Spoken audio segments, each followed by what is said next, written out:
message aujourd'hui, alléluia, du message, je dirais aujourd'hui, c'est l'église en acte. Alléluia. Je connais des jeunes en acte de Sion, mais aujourd'hui, on va parler de l'église en acte. Alléluia. En fait, nous allons parler de l'église de Actes, chapitre 2. Je sais, le pasteur avait déjà beaucoup enseigné sur le livre des actes, et je sais que vous savez c'est quoi l'église des actes. Amen. Mais aujourd'hui, nous allons parler de l'église de Actes, chapitre 2. Dis à ton voisin, attache ta tuque. Bon, pour ceux qui viennent d'arriver au Québec, vous ne savez pas ce que ça veut dire. On va dire, attache ton chapeau. Alléluia. Et le Seigneur a de grandes choses. Amen. Amen. Pourquoi vraiment ce message-ci? Parce que quand j'ai vu l'enseignement, je me suis dit, ok, bon, bah, il faut vraiment qu'on le partage ici. Et je sais que ça va beaucoup nous aider. Amen. Maintenant, j'aimerais poser une question. Et nous allons interagir ensemble. Excusez-moi, j'ai des problèmes un peu avec les mots là, soutenu et tout. J'essaie vraiment d'être soutenu, mais bon, Dieu va m'aider ça. Amen. Alléluia. Maintenant, ma première question, elle est celle-ci. Qui peut me dire quelle est la première fois dans la Bible que le mot église est mentionné?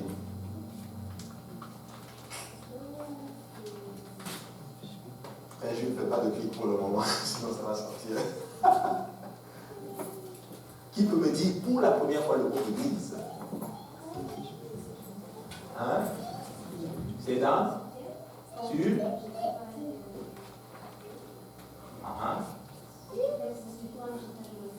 Waouh, elle est brillante celle-là. Waouh. Ça, c'est ce que j'appelle du A+.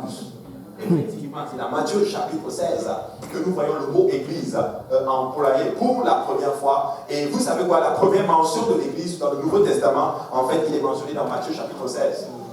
Amen. Matthieu chapitre 16, où Jésus dit justement, je bâtirai mon église. Je bâtirai mon église. Pour vous mettre un peu dans le contexte, en fait, le Seigneur, à un moment donné, arrive et il pose la question à ses apôtres, que dit-on que je suis, moi, le fils de l'homme? Et là, un des apôtres, certains disent que tu es un prophète, certains d'autres disent que tu es, je ne sais pas moi, tu es Élie, je ne sais pas moi. Et là, le Seigneur a posé une question, le Seigneur lui dit, mais vous, que dites-vous que je suis? Et nous savons que Pierre, qui est zélé, très audacieux. Moi, j'aime beaucoup honnêtement, j'aime beaucoup le caractère, le tempérament de Pierre. Il était vraiment chaud bouillant là, dans les Écritures. Quand on va aller au ciel, vous allez voir comment était Pierre. Mais je suis convaincu que tout le groupe là, c'était un chaud bouillant. Il se lève comme ça, zélé.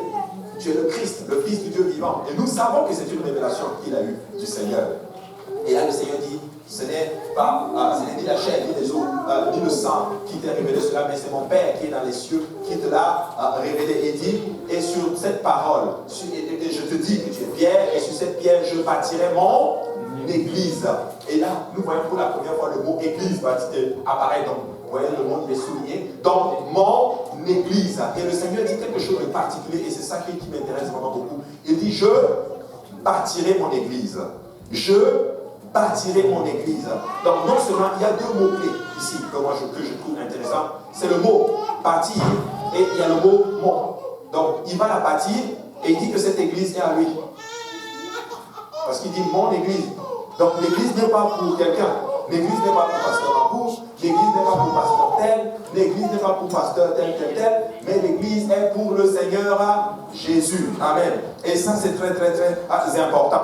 Maintenant, ma deuxième question, je vous ai donné quelques bonbons là, mais maintenant ma deuxième question, j'espère que tout le monde va lever sa main. Quelle est la première fois que l'église apparaît pour la première fois? Donc la première question c'était quelle est la première fois que le mot église apparaît pour la première fois dans les Écritures? Et la deuxième question c'est quelle est la première fois que l'église elle-même apparaît dans les Écritures? Des actes. Dans le livre des actes. Actes chapitre combien? 2. Actes chapitre 2. Donc on va étudier l'église de Actes chapitre 2. Donc, je pensais que vous l'aviez eu. Je vous avais donné la réponse dès le début. Donc c'est effectivement dans Actes chapitre 2 que nous voyons l'église apparaître sur la face de la terre pour la première fois. Et nous allons lire Actes chapitre 2. On va lire à partir du verset 1. Je ne l'ai pas dans les PowerPoint, frère, mais on va le lire. Je vais le lire très vite. Tu peux juste Je vais le lire très vite, juste pour que nous puissions entrer un peu dans le contexte. Donc vraiment aujourd'hui, je suis plus en mode enseignement et je crois que ça va beaucoup nous aider. Regardez, c'est écrit le jour de la Pentecôte, ils étaient tous ensemble dans le même lieu. Tout à coup, il vint du ciel un bruit comme celui d'un vent impétueux et il remplit toute la maison où ils étaient assis. Des langues semblables à des langues de feu leur apparurent séparées les unes des autres et se posèrent sur chacun d'eux. Et ils furent tous, que quelqu'un dise tous, remplis du Saint-Esprit et se mirent à parler en d'autres langues, selon que l'Esprit leur donnait de s'exprimer. Donc nous voyons là justement l'Église qui apparaît pour la première fois parce qu'ils étaient tous ensemble, les apôtres, assis en attendant, en d'autres termes, la promesse du Seigneur. Et la Bible enseigne que tout à coup, il se fit entendre un bruit comme celui d'un vent impétueux. Et la Bible déclare que tous ont été remplis de l'Esprit du Seigneur. Waouh, extraordinaire. Vous vous rendez compte, nous ne sommes pas 120 là ici. Oh, un jour, nous serons plus que 120. Mais vous vous imaginez 120 personnes dans la même salle, assis, et tout à coup, un bruit, bam. Je ne sais pas comment. Qui peut me faire le bruit d'un vent impétueux là ici? Parce que la Bible dit que c'était un bruit comme celui d'un vent impétueux. Frère, si tu veux essayer. Mais le micro, ça va être.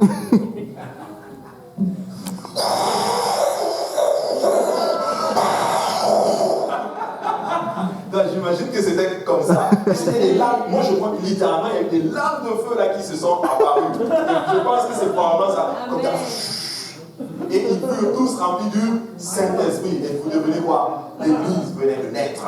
Une organisation puissante. Une organisation, je vous assure, qui allait tout simplement défier l'enfer, en d'autres termes. Alléluia. Et l'Église apparaît pour la première fois dans Actes chapitre 2. Amen.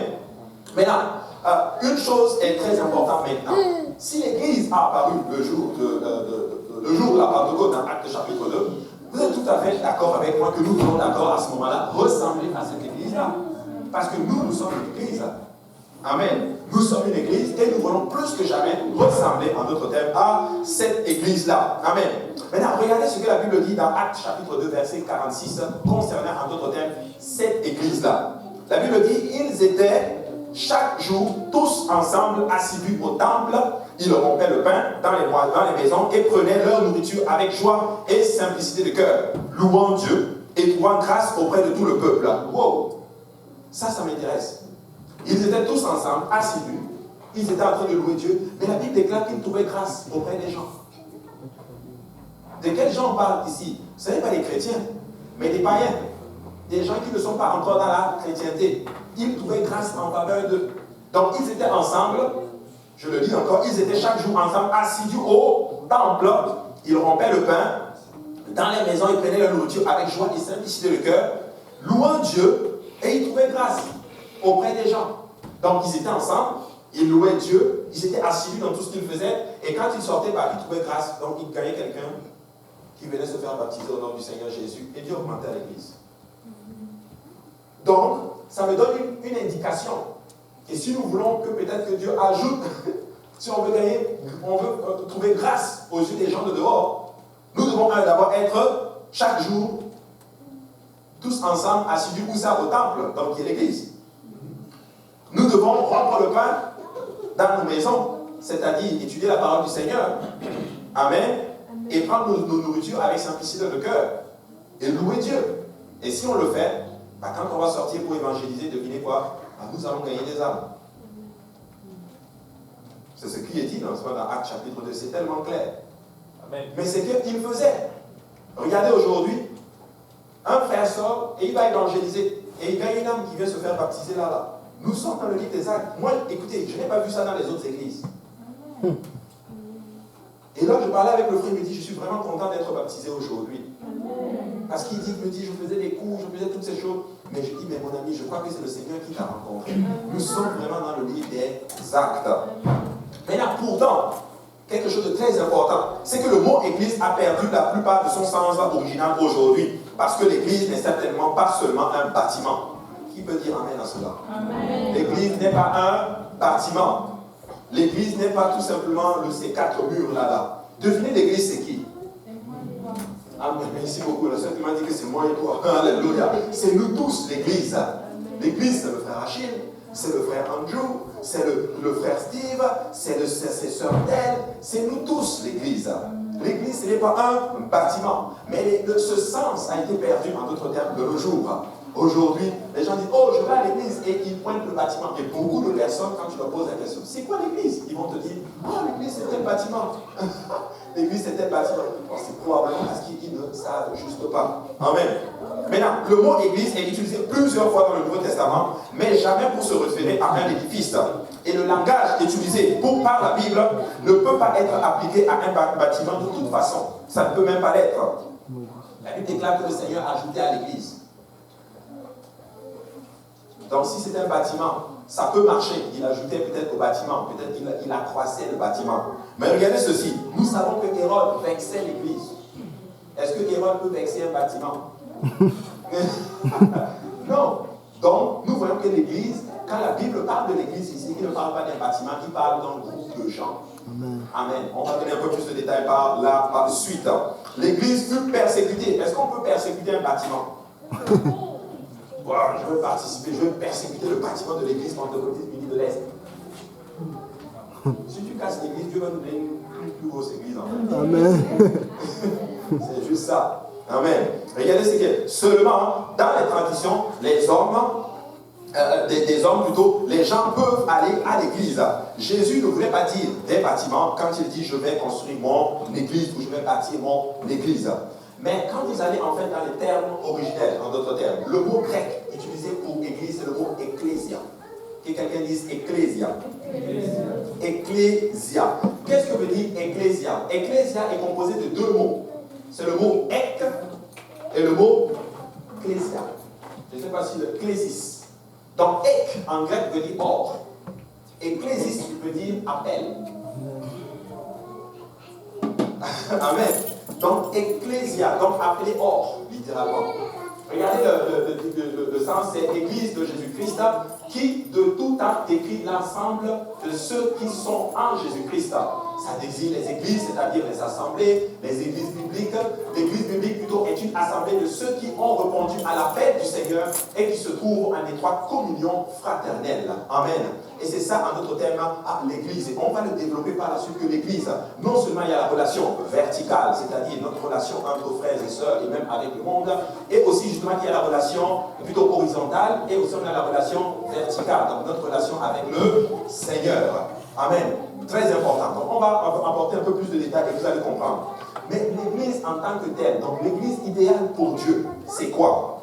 L'église, c'est quoi? C'est une nécessité spirituelle. Qu'est-ce que je veux dire par là? C'est un endroit où nous revenons tous ensemble pour pouvoir ressentir l'Esprit de Jésus. C'est-à-dire ressentir le Seigneur lui-même. Donc Dieu a instauré un groupe par lequel il va passer et il va être sur la terre pour pouvoir toucher les gens. Donc l'église, le groupe de gens là que vous voyez, son but c'est quoi? C'est arriver à une place où quand quelqu'un vient, il peut ressentir la présence du Seigneur. Amen. Donc nous avons une responsabilité. Que quand quelqu'un vient, la personne doit ressentir la présence du Seigneur. Quelle est notre responsabilité pour voir comment nous pouvons faire de telle sorte que quelqu'un puisse ressentir la présence du Seigneur? Ça passe par notre vie de prière. Certains sont engagés dans la prière. Certains jouent au piano. Certains jouent à la batterie. D'autres à la basse.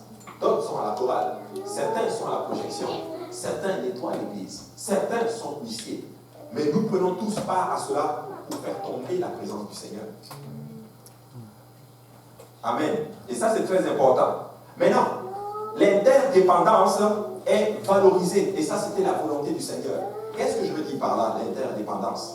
Dieu veut de telle sorte que nous avons besoin les uns des autres.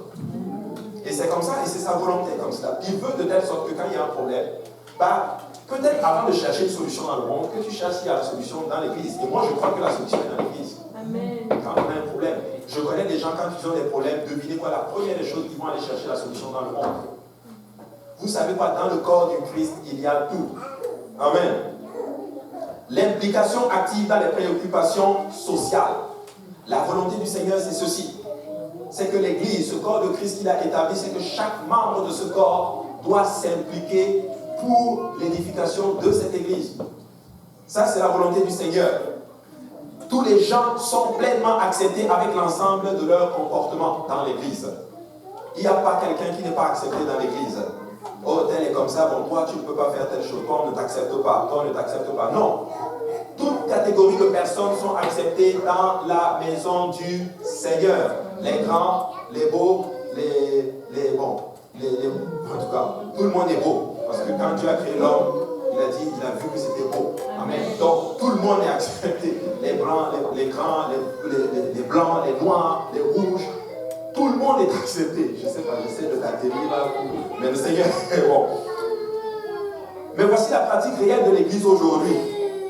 L'Église est devenue une activité facultative pour certaines personnes. L'Église est devenue une activité facultative pour certaines personnes. Alléluia. On va taper certaines personnes dans l'Église.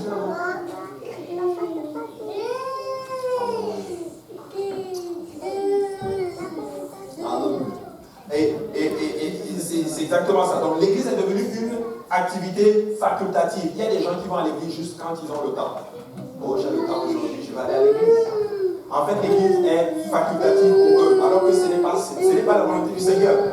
L'Église est devenue quelque chose où l'individualité est, en d'autres termes, appréciée, en d'autres termes. Chacun fait ses choses. C'est pas mauvais de faire ces choses. Mais c'est très dangereux d'arriver à une place où, par exemple, que tu ne permets, par exemple, à personne de te dire, par exemple, que ce que tu fais n'est pas bon. Amen. Mais c'est ça, ce que ça donne, l'Église aujourd'hui. La spiritualité est une affaire privée. Et c'est ce que le monde dit. Quand tu sors dehors, par exemple, pour évangéliser, par exemple, ou par exemple, dans ton lieu de travail, quand tu commences à parler de l'Église, qu'est-ce qu'on dit?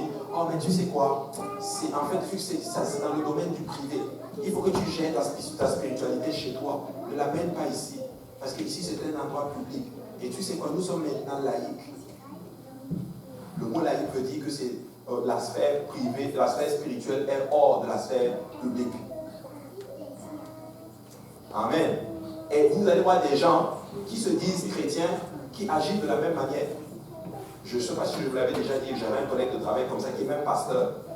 Et il me l'a dit littéralement, il m'a dit, mon ami, moi je fais tout pour qu'on ne sache pas que je suis pasteur ici. Parce que ça, oui, il me l'a dit. Il dit que ça peut créer des problèmes. Je dis, comment ça peut créer des problèmes? Mon ami, on doit savoir que tu es un homme de Dieu. On doit savoir que tu es le pasteur. On doit savoir que tu es la lumière ici.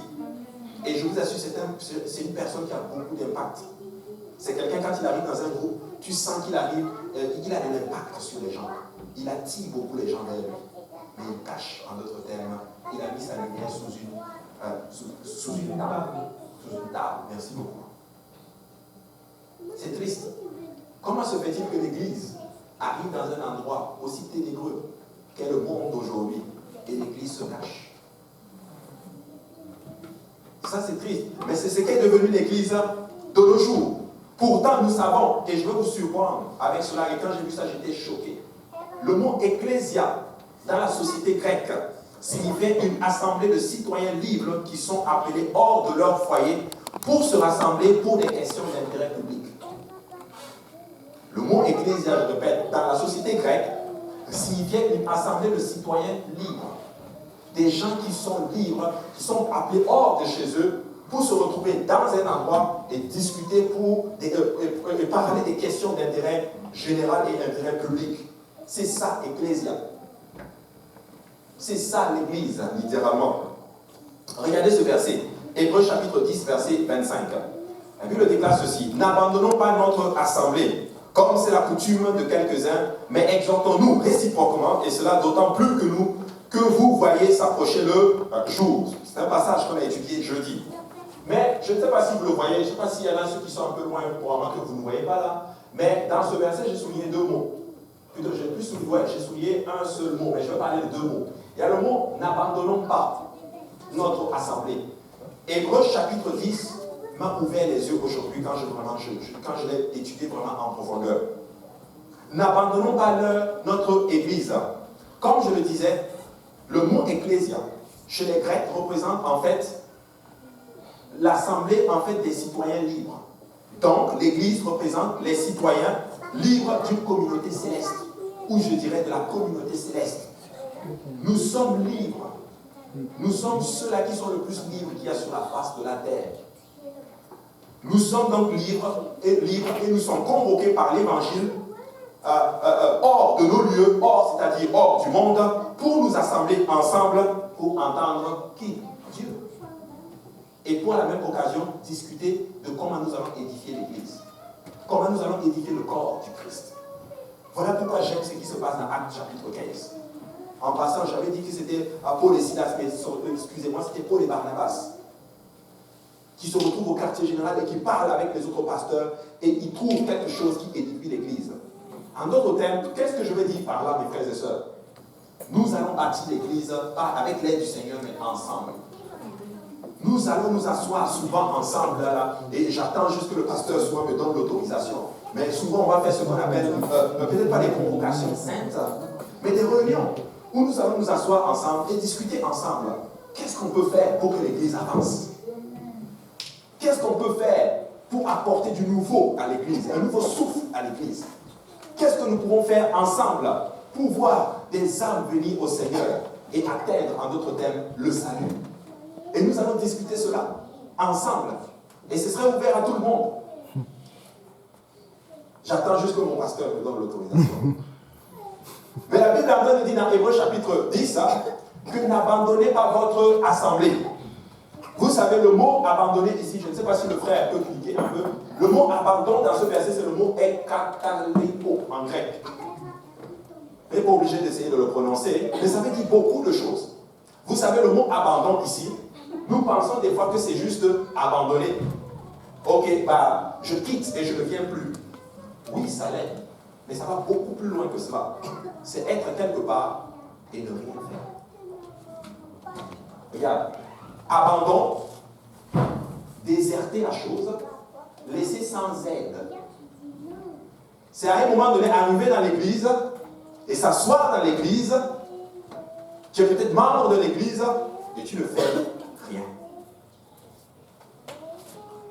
Et l'apôtre Paul est en train de dire quelque chose de pertinent ici. N'abandonnons pas votre assemblée.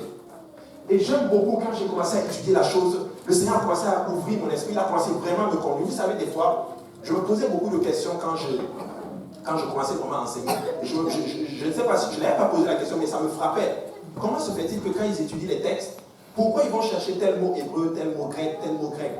Mais après, je me suis rendu compte que des fois le Seigneur lui-même va te conduire, va te dire, cherche le mot original de tel mot. Mais abandon ici, ce n'est pas forcément quitter l'église. Oui, ça l'est, quitter l'église. Quelqu'un qui ne vient plus dans son assemblée, tu as abandonné ton église. Tu as abandonné ton assemblée. Mais tu peux être aussi dans l'assemblée, prendre part au service, mais pourtant tu l'as même abandonné. Tu l'as laissé sans aide. Tu ne fais absolument rien. Laissé derrière soi, totalement abandonné, absolument seul. C'est à la même place, il dit, ça c'est moi, ça c'est tel qui le fait, tel qui le fait, tel qui le fait. Permettez-moi de vous dire quelque chose, mes frères et sœurs. Nous pouvons tous nous impliquer d'une façon directe ou indirectement dans l'Église. Nous pouvons tous prendre part à l'édification de l'Église. Amen. Très très important. Donc, nous nous assemblons ensemble pour entendre Dieu. Nous sommes appelés, et cela de toutes les nations, de toutes les tribus, de toutes les couleurs et de toutes les langues. Voici la beauté de l'Église. Écoutez, dans l'Église, il n'y a ni grec, il n'y a ni juif, il n'y a pas haïtien, il n'y a pas camerounais, il n'y a pas italien. Nous sommes tous ensemble citoyens célestes. Écoutez, des fois, nous ne pouvons pas tomber dans cette chose où nos liens d'appartenance ethnique ou de nationalité forment des groupes. Nous ne pouvons pas permettre cela. Ce n'est pas l'Église du Dieu vivant. Ce n'est pas l'Église du Dieu vivant. Mais l'Église du Dieu vivant, c'est des gens de toutes les nations, de toutes les cultures, unis ensemble sous la bannière du nom du Seigneur Jésus-Christ. C'est ça qui fait de nous l'Église du Nouveau Testament. Écoutez,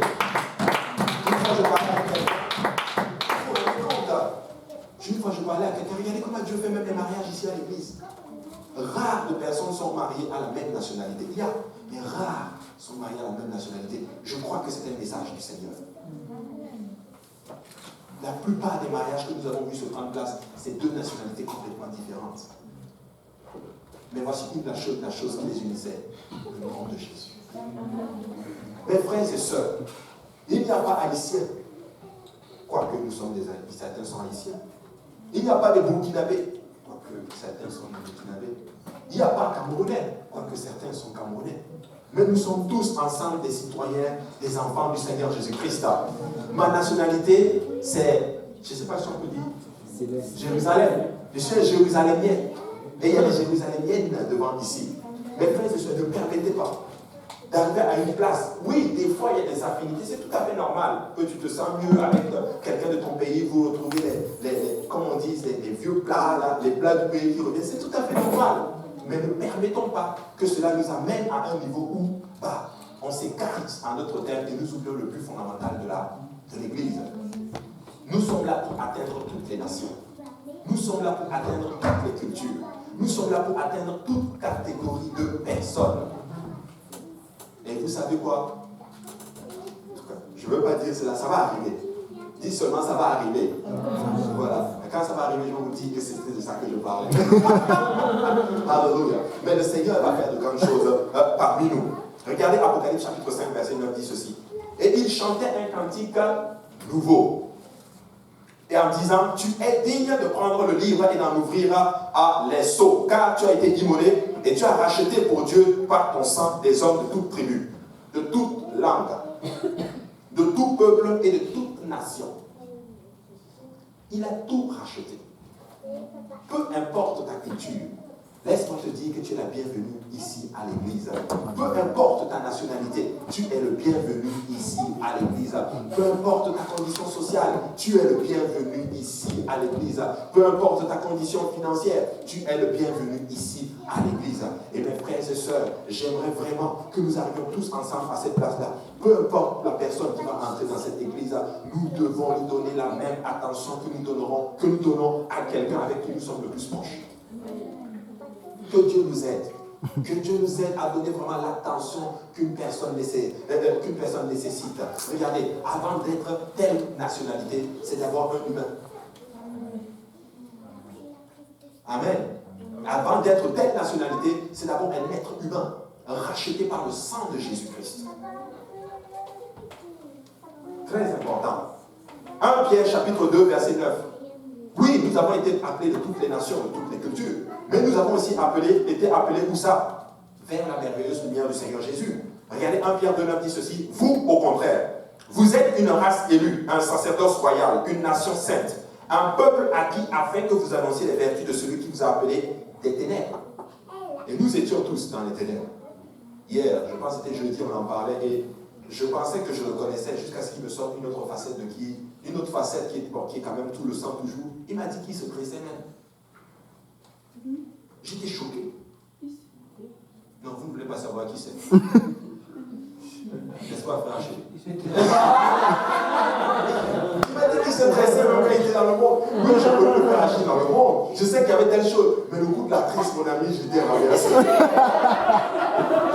Et là, il me dit, tu sais, il me dit, mais quand je dis ça aux gens, ma femme était comme renversée. Il m'a dit, tu sais, à chaque fois que je dis ça aux gens, les gens aussi sont complètement renversés. En fait, tu ne peux pas imaginer Achille se presser, quoi.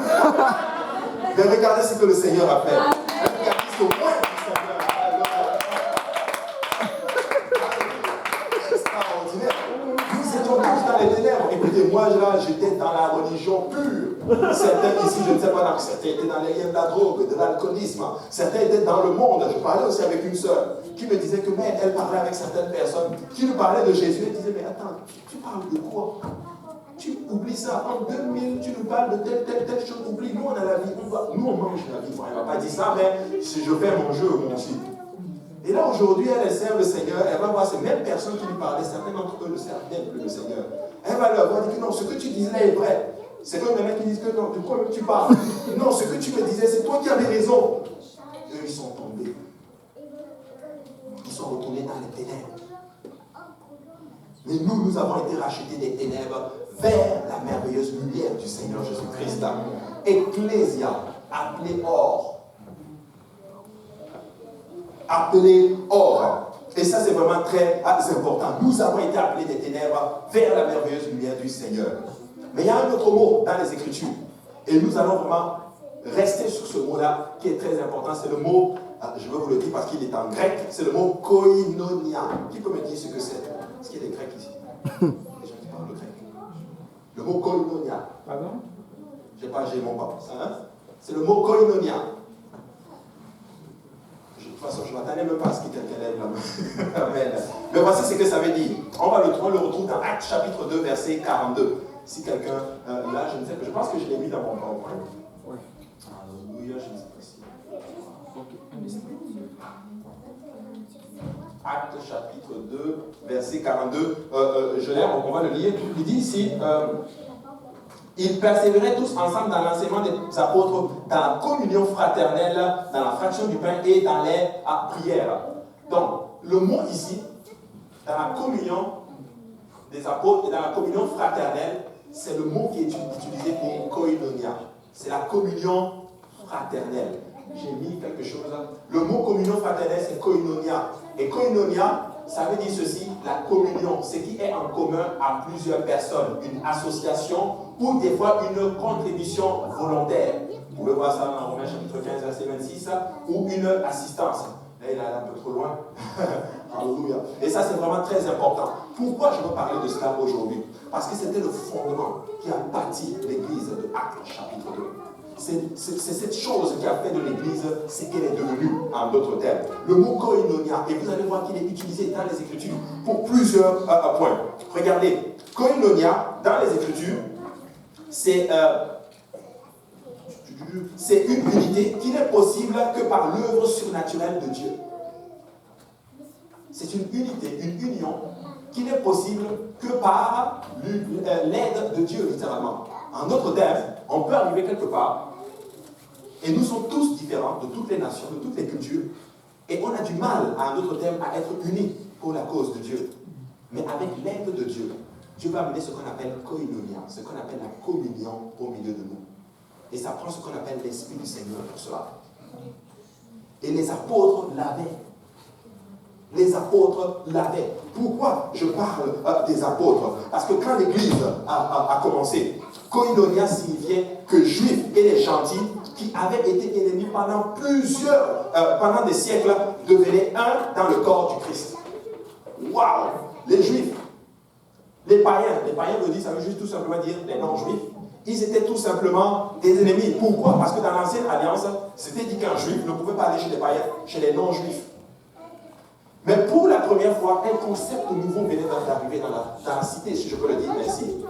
L'Esprit du Seigneur est arrivé. Un certain Jésus arrive et il prêche l'amour, il prêche la communion fraternelle. Il dit même à ses apôtres que cette bonne nouvelle sera prêchée jusqu'aux confins de la terre. Littéralement, il était en train de leur dire que vous serez unis avec ces mêmes païens que vous considérez comme des impurs. Amen.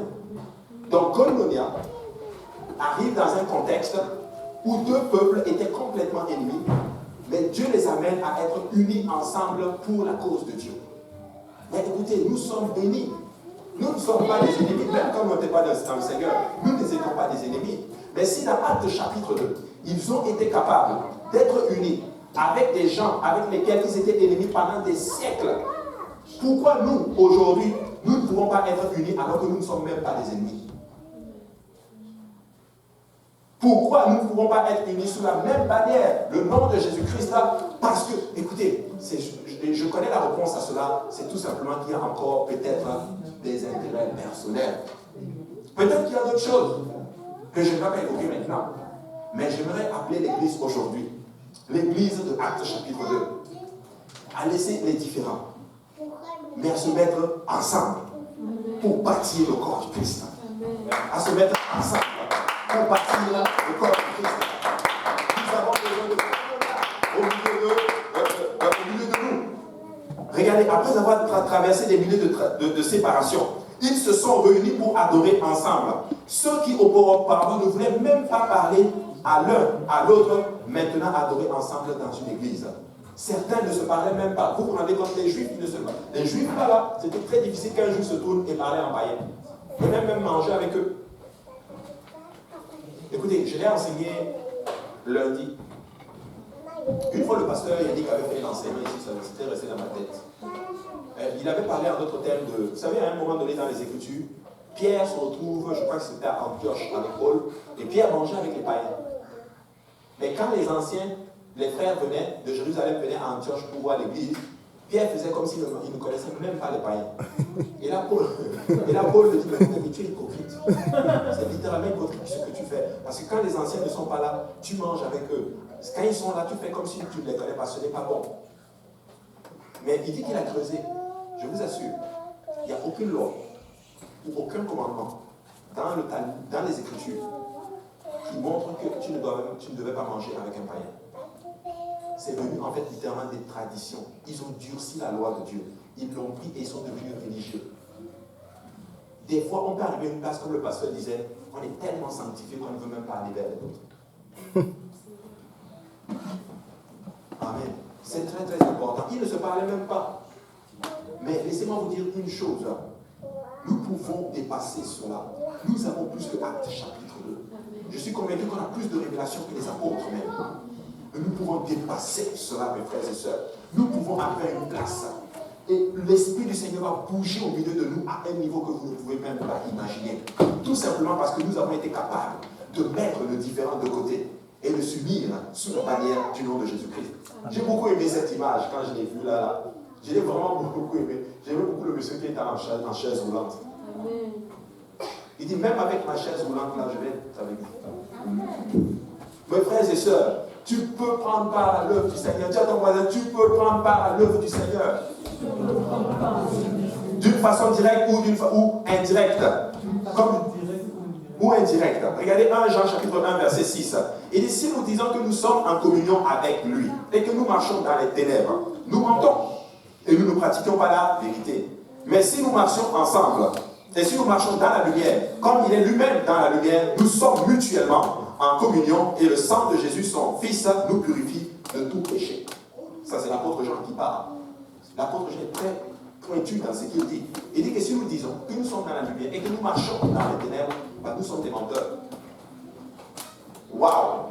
Tu sais quoi, il y a quelque chose qui me frappe dans ce verset. Ça ne veut pas dire que il faut que tu marches dans la lumière. Il faut que tu marches dans la lumière. Mais même si tu ne marches pas dans la lumière, sois juste honnête avec toi-même. Sois au même monde de reconnaître que je suis dans le péché. Parce que si tu es dans la lumière, plutôt dans les ténèbres, et que tu dis que tu marches dans la lumière, là, ça fait de toi un menteur. Des fois, nous devons reconnaître notre état. Et c'est ça. J'ai toujours cru ceci. Ceux qui carburent avec le Seigneur, ceux qui grandissent vraiment vite avec le Seigneur, ce n'est pas les plus spirituels. C'est ceux-là qui reconnaissent leur état devant Dieu. Amen. Philippiens chapitre 2, 1 dit ceci. Si donc il y a quelque consolation en Christ, s'il y a quelque soulagement dans la charité, s'il y a quelque union d'esprit, dans ce verset, le mot union d'esprit qui est utilisé, c'est le mot koinonia. C'est le même mot qui est utilisé. S'il y a quelque union d'esprit, s'il y a quelque compassion et quelque miséricorde, il dit rendez ma joie parfaite, l'apôtre Paul dit, ayant un même sentiment, un même amour, une même âme, une même pensée. Le mot qui est utilisé ici, c'est le mot koinonia. Une même pensée. Écoutez, ça ne veut pas dire que dès que moi, ce que je pense, bah, c'est ça. Non. On ne peut pas tout avoir dans la vie. On n'a jamais tout ce qu'on veut. Je vais être honnête avec vous. Il y a des choses ici, même dans le service ici, sur lequel je ne suis pas d'accord. Même si c'est moi le pasteur. Mais c'est comme ça, c'est comme ça. On ne peut pas tout avoir. Et je l'accepte. Et je vis avec. Et gloire à Dieu. Et je ne peux même pas me battre pour changer cela. Parce que c'est la volonté du Seigneur. Amen. On n'a pas tout ce qu'on veut. Des fois, on apprend juste à faire des concessions. Parce que je sais que ce qui est décidé en ce moment, c'est pour la volonté de Dieu. C'est pour l'avancement du corps du Christ. Je l'accepte. C'est ça, avoir un même sentiment.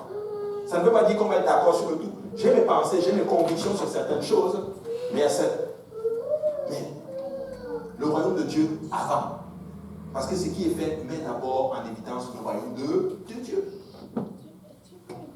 Qui peut dire amen à cela? Amen. Amen. Très très important. Ils étaient unis, le mot koinonia, dans le partage. Actes chapitre 2, verset 44 dit ceci. Tous ceux qui croyaient dans le même lieu, tous étaient dans le même lieu, et ils avaient tout en commun. Tout en commun. Le mot commun ici, c'est le mot koinonia. Koinonia. Ils avaient tout en commun. Écoutez, je ne sais pas si aujourd'hui on a tout en commun. Mais la Bible dit qu'eux, ils avaient tout en commun. Ils étaient dans le même lieu, ils avaient tout en commun. Ça, c'était un niveau de koinonia qu'on ne peut même pas imaginer. J'aimerais que le frère me redonne encore Hébreux chapitre 10, verset 25. J'aimerais vous attirer votre attention. Peut-être que tu peux retourner en arrière du PowerPoint. J'aimerais vous montrer quelque chose que le Seigneur m'a montré. Il dit, n'abandonnons pas notre assemblée comme c'est la coutume de quelques-uns. Et j'ai parlé du mot abandonner. Vous avez vu le mot, c'était un mot grec compliqué. Mais le mot assemblée ici, je vous assure, quand je l'ai vu, je pensais que c'était le mot ecclésia. Mais ce n'est pas ecclésia. C'est le mot épis-zunagog. Parce que ecclésia, c'est le corps du Christ. C'est l'église en général. Mais il parle de épis-zunagog, qui veut dire être assemblé dans un lieu. En fait, littéralement, c'est l'église locale. C'est l'église locale. Il est en train de dire, n'abandonne pas l'église locale. L'église en général, il y a des églises apostoliques, mais si tu es à l'est, c'est ton assemblée. Il y a quelqu'un qui dit, n'abandonne pas l'assemblée. C'est pas moi qui le prêche, je vous assure, c'est l'apôtre Paul qui le prêche. C'est clair. C'est le mot épis-zunagog, être assemblé dans un lieu. Et il dit, n'abandonne pas le lieu dans lequel tu es assemblé. Donc, si tu viens à l'église de l'Est, et que tu es assis à l'Est, alléluia, et que tu es assis et que tu ne fais rien, tu as abandonné ton assemblée. Et tu n'obéis pas à Hébreux chapitre 10, verset 25. Amen. C'est très important comme passage. L'assemblée religieuse, pas religieuse, là, nous ne sommes pas des religieux. J'ai pris ça en passant, je vais vous donner une ressource, ok? J'étudie beaucoup avec il y a un site, c'est enseignement.com. Ne prenez pas les enseignements qui sont là-bas, c'est vraiment un truc écuménique. Mais ils ont une ressource qui est très importante, c'est qu'ils ont la Bible avec les Strong en français. Amen. Je vous donne la référence pour que ça va vous aider dans vos recherches. Je vais là-bas juste pour prendre les Strong, les définitions des mots. Parce que la plupart des Strong qu'on a sont en anglais. Pour ceux qui ne sont pas anglophones, vous pouvez aller là, vous allez voir les Strong, vous allez pouvoir voir les mots originels dessus, ça va beaucoup vous aider. Amen. En passant, des fois, peut-être un jour, quand je vais faire mes enseignements, je vais même commencer à exposer mes sources, où je prends mes sources. Ça va beaucoup vous aider. Amen. Très important. Ils étaient ensemble dans le partage. Donc, Paul est en train de dire dans Hébreux chapitre 10, verset 25, n'abandonnez pas le lieu dans lequel vous êtes. Prenez soin de ce lieu, ne l'abandonnez pas. Vous pouvez faire quelque chose pour ce lieu. Vous pouvez vous impliquer d'une façon corps et âme, de telle sorte que quand vous allez vous asseoir quelques années plus tard et regarder le travail qui a été bâti et voir le mouvement de l'esprit qui a pris place, voir ce que le Seigneur a fait, vous allez vous être tout simplement heureux. Écoutez, souvent j'admire mon pasteur. Pour moi, il fait partie des héros de la foi. Souvent, quand ils ont pris le service à Saint-Laurent, il n'y avait pas beaucoup de monde. Nous, on est même bénis. Lui, il prêchait souvent juste à sa famille. Dans cette grande église de Saint-Laurent, vous savez, quand tu mets un groupe comme ça à Saint-Laurent, c'est là que tu vois qu'on est vraiment beaucoup. Bon, imaginez juste mettre une famille dans ce grand centre. Mais ils ont fait confiance au Seigneur. Ils ont mis la foi au Seigneur. Et le Seigneur a fait de grandes choses. Mais vous vous imaginez aujourd'hui, avec le recul, lorsqu'il s'assoit et qu'il regarde ce que le Seigneur a bâti. Seigneur, tu es grand et bon avec nous. Amen. Et je sais que beaucoup d'entre nous, nous allons nous asseoir à un moment donné et nous allons dire, Seigneur, tu as été bon et grand avec nous. Alléluia. Regardez ceci. Dans le partage, ils avaient la communion fraternelle. Écoutez, partagez les choses. Ne cachez pas les choses. Il y a des gens, quand ils ont quelque chose, ils ne veulent pas que telle personne sache. Amen. Mais je fais un peu quand on régler les comptes ici. Non. Partageons les choses. Écoutez, si tu as quelque chose et que tu sais que ça va aider tel frère ou telle soeur qui est dans le besoin, partagez les choses. Donnez, je vous assure. Partageons. Nous avons besoin les uns les autres. C'est ça l'église, c'est ça le corps du Christ. Mais si nous oublions le partage, écoutez, nous oublions l'esprit du Christ. Amen. Je bénis le Seigneur pour ceux-là qui ouvrent leurs portes, qui accueillent les frères et sœurs. C'est l'esprit de la Pentecôte. Je bénis le Seigneur pour ceux-là qui donnent pour l'œuvre du Seigneur. C'est l'esprit du Christ. Mais nous pouvons faire plus que cela. Amen. Ils étaient aussi, ils avaient le mot koinonia dans le fait de donner. 2 Corinthiens chapitre 8, verset 4 dit ceci. Nous demandons avec de grandes instances la grâce de prendre part à l'assistance destinée aux saints. L'assistance destinée aux saints. Je ne sais pas si je l'ai souligné. Le mot assistance ici est décrit par le mot koinonia. Donc, dans le fait de donner, dans l'église du Nouveau Testament, avec quelque chose de particulier. L'église de Actes chapitre 2, c'est qu'il le donnait. Il donnait à Dieu. Et il donnait aussi pour l'assistance des saints. Ils encourageaient les ministères. Amen. Pour l'assistance des saints. Amen. Je vous assure, je n'aime pas prêcher sur l'argent. Je n'aime pas parler d'argent. Mais écoutez, il donnait. C'est la Bible qui le dit. Amen. Ainsi, nous sommes une église missionnaire. Nous donnons pour la cause du Seigneur. Amen. Nous donnons. Donnez pour le ministère des itinérants. C'est un ministère clé, mes frères et sœurs. Il y a des besoins. Donnez pour ce ministère. L'école du dimanche. Nos enfants ont besoin de ressources. Amen. Ils ont besoin de livres. Amen. Ils ont besoin des ressources pour les équiper. Écoutez, quand vous allez dans les pays anglophones, là aux États-Unis, ils donnent. Voilà pourquoi Dieu aussi les bénit. Écoutez, quand vous allez voir même les classes de l'école du dimanche, de leurs enfants dans leurs églises, tu te dis, mais merde, ça c'est peut être notre congrégation à nous. Parce que aussi nous avons rencontré qu'une fois ils sont allés aux États-Unis, tu vois l'école du dimanche, tu es même dépassé. Les sièges, alors laisse faire. C'est comme un amphithéâtre. Ils donnent pour la cause du Seigneur. Ce sont nos enfants. Parce qu'elle a fait le rapport la dernière fois, je vous assure, j'ai vu le budget en notre thème de l'école du dimanche. C'était quoi, $10? Comment nos enfants vont gagner avec ça? Le fils du frère Achille arrive là bientôt. Amen. Le frère Achille. Alléluia. Nous allons donner pour moi, oui. Nos femmes doivent être épanouies dans le Seigneur. Nous sommes l'église de Actes chapitre 2. Nos femmes doivent être épanouies. Les budgets, j'ai vu le budget qui était destiné aux femmes, il n'y avait pas grand-chose. Amen. Moi, j'admire nos femmes. Les femmes apostoliques, elles sont sanctifiées. Quand elles prient, le ciel tremble. Quand elles prient, le ciel bouge. Est-ce qu'on peut battre nos mains?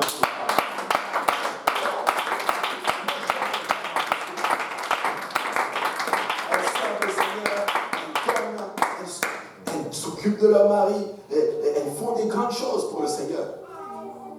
Nous sommes l'église de Actes chapitre 2. Non, c'est ce que j'appelle la conviction. Le Seigneur est bon.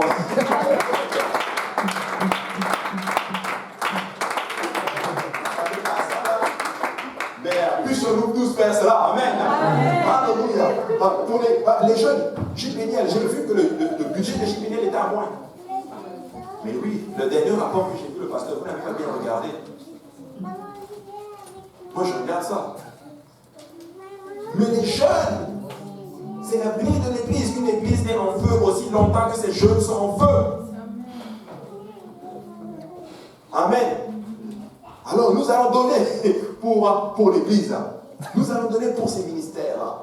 Il y a plusieurs autres ministères encore dans l'église. Si le Seigneur vous met à cœur de donner, donnez, il vous bénira. Je vous assure. Écoutez, je vais vous raconter une histoire. Je l'avais déjà racontée. C'est une histoire vraie. Je l'avais déjà racontée. C'est un monsieur qui, quand il a donné sa vie avec Dieu, à Dieu, il a eu du mal à donner. Mais vraiment du mal à donner. Et il a fait un plan avec Dieu. Il a dit, Seigneur, si tu me bénis, je te donne 10% de mes revenus, pas 10. Et vous savez ce que Dieu a fait? Il l'a béni. Et il a donné 10%. Il va plus loin. Il dit, Seigneur, si tu me bénis encore, je te donne 20% de mes revenus. Devinez qu'est-ce que Dieu a fait? Il l'a béni. Et il l'a donné. Il va faire un autre pas avec le Seigneur. Il dit, Seigneur, si tu me bénis, je te donne 50% de mes revenus. Vous pensez que Dieu a fait quoi? Il l'a béni. Il a donné 50%. Il va faire un autre pas avec le Seigneur. Il dit, si tu me bénis, je te donne 90% de mes revenus. Dieu l'a béni et il le fait. Il vit sur 10% de revenus. Mon ami, ça donne beaucoup d'argent. Vous savez des fois pourquoi on n'a pas? Parce qu'on ne donne pas. Pour que Dieu mette l'argent dans ta main, là, il faut que tu l'ouvres. Amen. Ainsi, nous allons donner à l'église. Souvent, il y en a, en tout cas, quand ils donnent leur dîme, ils vont mettre peut-être $25 et 84 sous. 86. Amen. Amen. Je pense que vous n'allez plus m'aimer après ça. Il faut que je prêche que le Seigneur me met à cœur. Amen. Nous allons donner. Actes chapitre 2, l'église du Nouveau Testament, il a donné. Ils avaient aussi la communion dans les souffrances. Ils souffraient les uns avec les autres. Et ils souffraient avec le Christ. Philippiens chapitre 3, verset 10 dit ceci. Afin de connaître Christ et la puissance de sa résurrection et la communion de ses souffrances, en devenant conforme à lui dans sa mort pour parvenir, etc., etc. Mais le mot qui est utilisé est la communion de ses souffrances. C'est le mot koinonia. Prendre part avec la souffrance de Christ, ça veut dire quoi? Ça veut dire que nous acceptons ce que ça implique pour vivre pour Dieu. Nous acceptons ce que ça implique pour vivre pour le Seigneur Jésus-Christ. Et par la même occasion, tu souffres avec ton frère. Ton frère a un problème, tu souffres avec lui. Même si ton frère t'a offensé. Vous savez, j'ai vu des gens, il y a des gens qui m'ont déjà offensé, honnêtement. Ils m'ont vraiment offensé. Et ils ont eu un problème grave. Non pas parce qu'ils m'ont offensé, non, c'est pas ce que je dis. Mais ils avaient un problème. Et j'étais en offense avec eux. Mais si je regardais cette offense, je ne peux même pas aller vers la personne, ni même prier pour la personne. Et Dieu m'a appris à mettre la compassion avant toute chose. Je souffre avec toi. Ton enfant est à l'hôpital, je souffre avec toi. Ton père est malade, je vais souffrir avec toi. Il y a telle situation dans ta vie, je souffre avec toi. Et je sais que s'il m'advenait aussi la même chose, tu vas souffrir aussi avec moi. Nous devons avoir la communion dans toutes ces choses. C'est ça l'église du Nouveau Testament. C'est comme maintenant, c'est rendu maintenant, quand quelqu'un souffre, c'est bon. C'est probablement parce qu'il a péché. Non! On ne sait pas pourquoi il est dans telle situation. Ainsi, nous devons prendre part aux souffrances les uns les autres. Ainsi, le mot appartenance est d'origine chrétienne, mais le monde l'a vidé de son sens originel.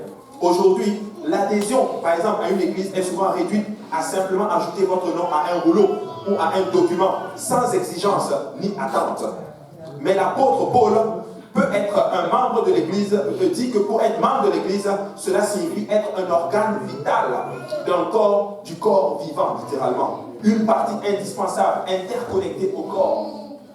Mes frères et sœurs, si nous sommes membres de quelque chose, nous devons arriver à une place où tu es, en d'autres termes, tu es peut-être pas indispensable, mais tu es quelque chose de vivant pour l'église. Tu prends part à l'église, tu es impliqué à l'église, tu fais quelque chose.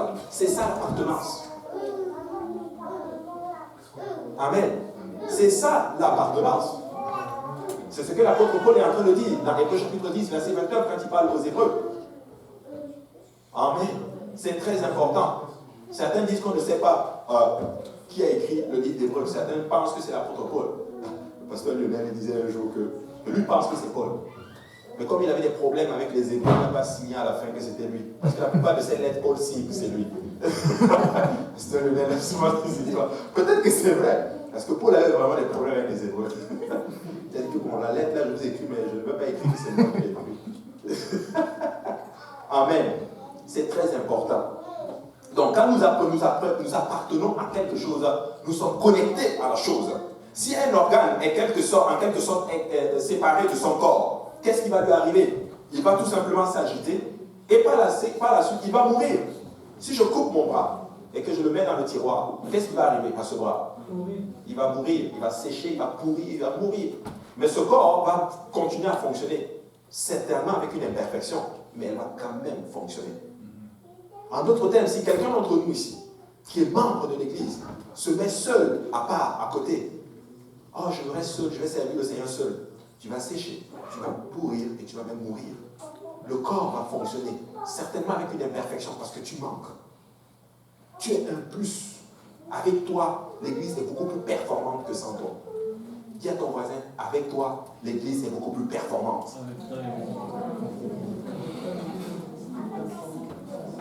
C'est très important. Nous avons besoin les uns les autres. Déconnecté et coupé de la vie d'un corps local, votre vie spirituelle se fanera et finira par cesser d'exister. C'est pourquoi le premier symptôme du déclin spirituel est habituellement la fréquentation non cohérente des services de culte. Amen.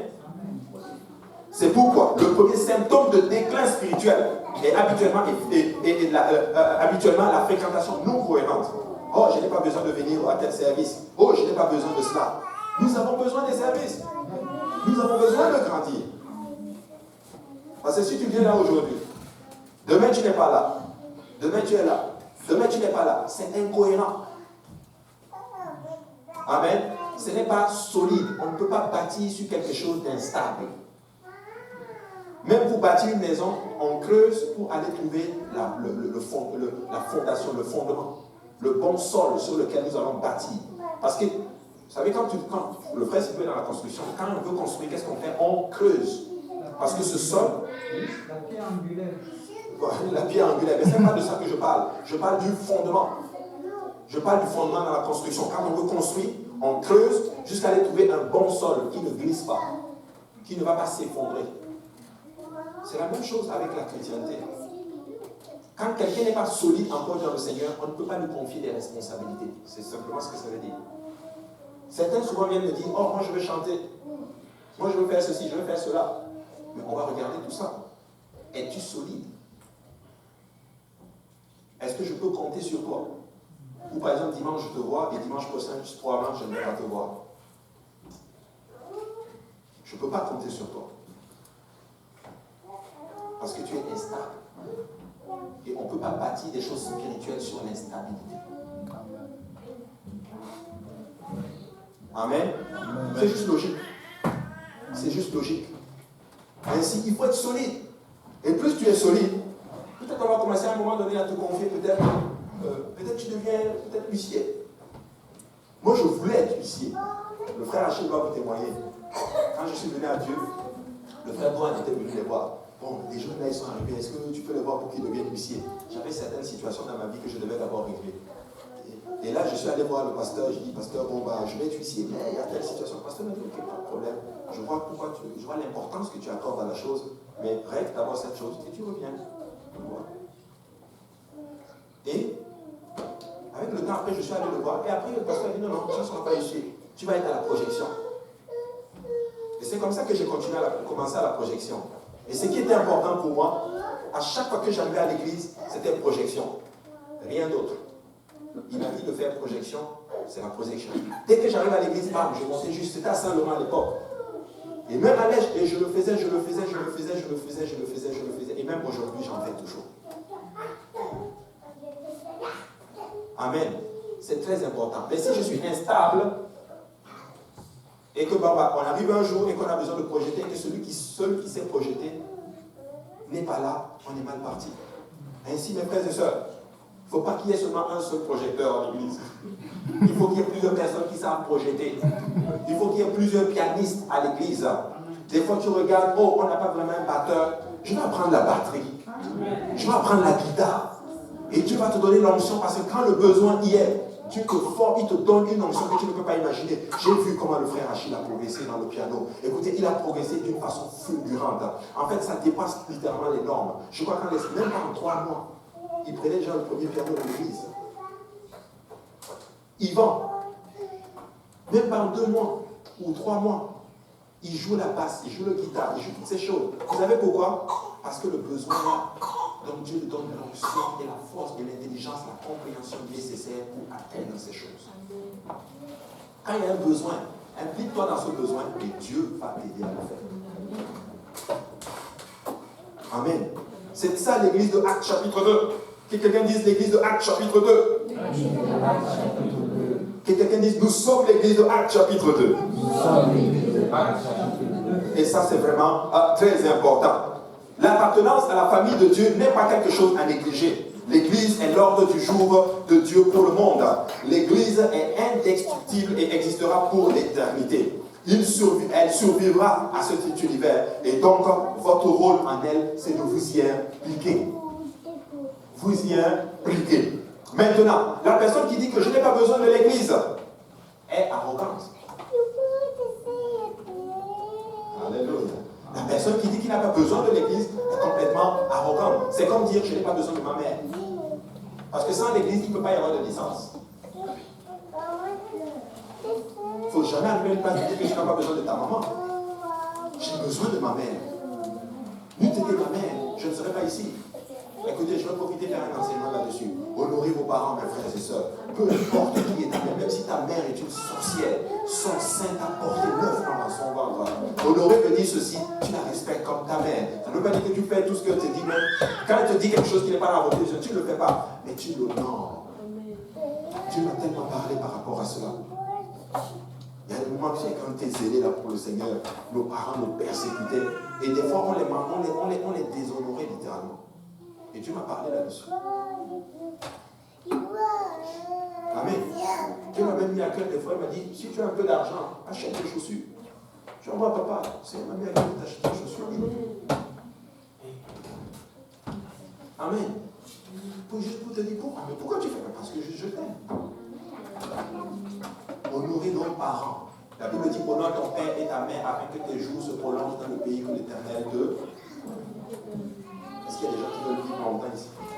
Alléluia. Moi, je veux vivre longtemps. Honorons nos parents. Hein? Et en forme en plus. Alléluia. Lui, il veut même être en forme en plus. Donc, il va honorer. Amen. Honorons nos parents. Dieu m'a beaucoup parlé par rapport à cela. Mon pasteur m'a beaucoup parlé aussi par rapport à cela. Il y a certaines choses qui m'a dit, ne prends pas part à telle chose. N'attire juste pas la malédiction sur toi. Amen. C'est très important. Maintenant, l'Église est importante à un point que Jésus est même mort pour elle.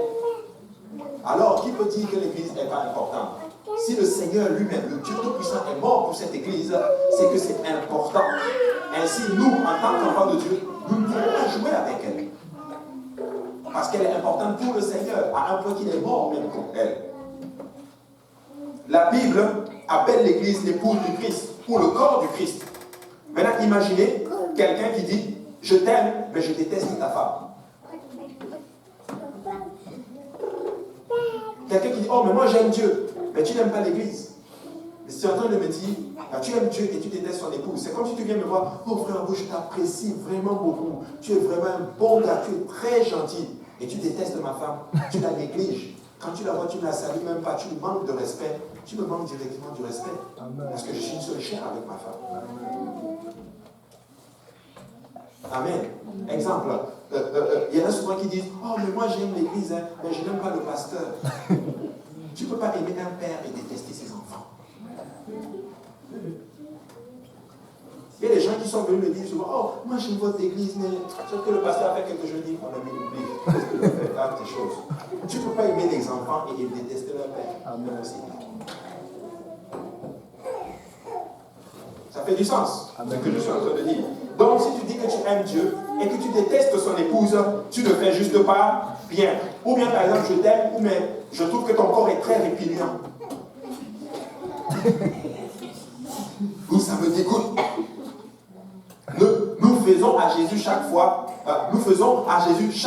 que nous nous plaignons de l'Église. Nous faisons mal à Jésus. À chaque fois que tu te plains de ton frère ou de ta soeur, Jésus a mal. Mais c'est mon épouse. Amen. Ça ne peut pas dire, comme le dit, on se dit plus les choses, oh bah, tu fais du bien et tu t'es pas dit. Non, c'est bien ce que tu as fait. Et même me dit des fois aussi le prendre, corriger. Mais il faut le faire avec beaucoup d'amour et beaucoup de respect. Amen. Très important. Dieu nous ordonne d'aimer l'Église autant que Jésus. Malheureusement, beaucoup de chrétiens utilisent l'Église, mais n'aiment pas l'Église. Beaucoup de chrétiens connaissent Jean 3,16, mais ils ont un Jean 3,16. Jean 3,16, car Dieu a tant aimé le monde qu'il a donné son Fils unique afin que quiconque croit en lui ne périsse point, mais qu'il ait la vie éternelle. Mais que dit 1 Jean 3,16? 1 Jean 3,16, nous avons connu l'amour en ce qu'il a donné sa vie pour nous. Nous aussi, nous devons donner notre vie pour les frères. Donc, si tu connais un Jean 3,16, tu dois connaître aussi un Jean 3,16. Christ a donné sa vie pour nous. Donnons aussi nos vies pour les autres. Aimons-nous les uns les autres. C'est pourquoi nous ne pourrons pas simplement être des assistants dans l'Église. La différence entre un témoignant de l'Église et un membre de l'Église se trouve dans un seul mot, engagement. N'est-ce pas ce qui a été prêché ce matin? L'engagement. La différence entre quelqu'un qui est juste assistant et un membre, un témoignant même de l'Église, c'est l'engagement. Ou je dirais l'implication. Les participants sont des spectateurs de la ligne de la touche. Les membres s'impliquent dans le ministère. Les participants sont des consommateurs, mais les membres, ils contribuent. Les participants veulent les avantages de l'Église sans partager les responsabilités. Les membres veulent l'Église au centre de leur vie. Les participants sont comme des couples qui veulent vivre ensemble sans s'engager dans un mariage.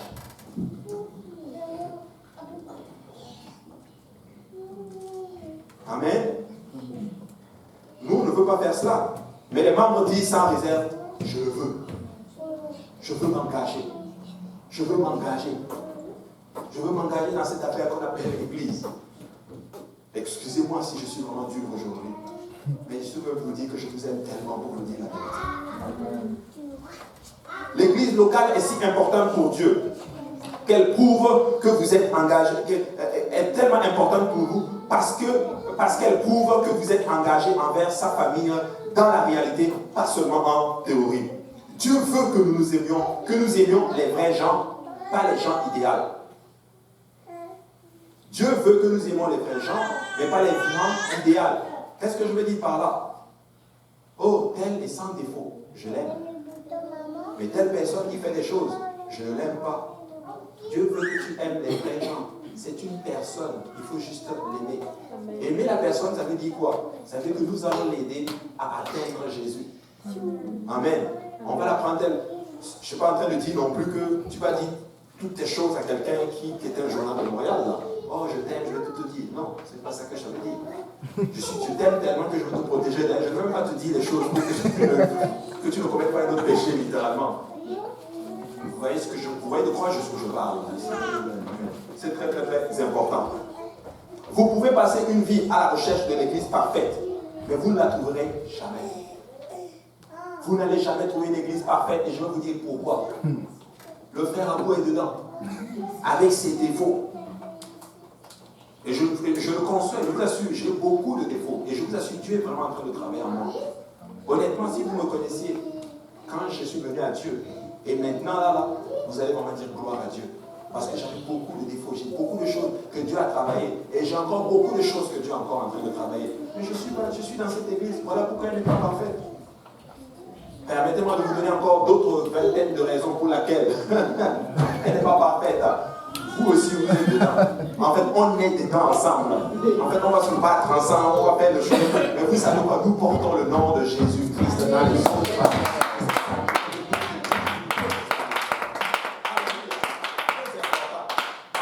Vous savez quoi? J'ai toujours dit ceci. On va se marcher dessus. Amen. Avec par les bras, le frère Abou va peut-être offenser le frère Andrew. Mais parce que je suis blanc. Amen. Je suis blanc.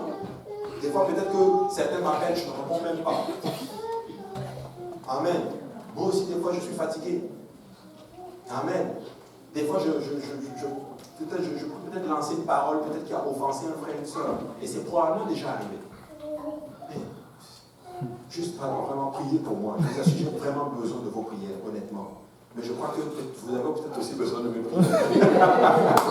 On a besoin les uns des autres, mes frères et sœurs. Je vais vous offenser et vous allez aussi m'offenser. Mais vous savez quoi? Nous sommes ensemble dans cette affaire. Et j'ai toujours dit ceci. Si vous n'êtes pas prêt à accepter que quelqu'un vous marche dessus, tu n'es pas prêt à avoir le réveil. Parce que le réveil, là, c'est des gens imparfaits qui vont venir. Qui veut la patience ici? Le Seigneur va te donner de ses armes qui vont travailler ta patience. Et tu vas les aimer. Qui veut l'amour ici? Le Seigneur va te donner de ses armes. Tu seras obligé de les aimer. Qui va être miséricordieux? Le Seigneur va te donner de ses armes avec qui vous allez travailler.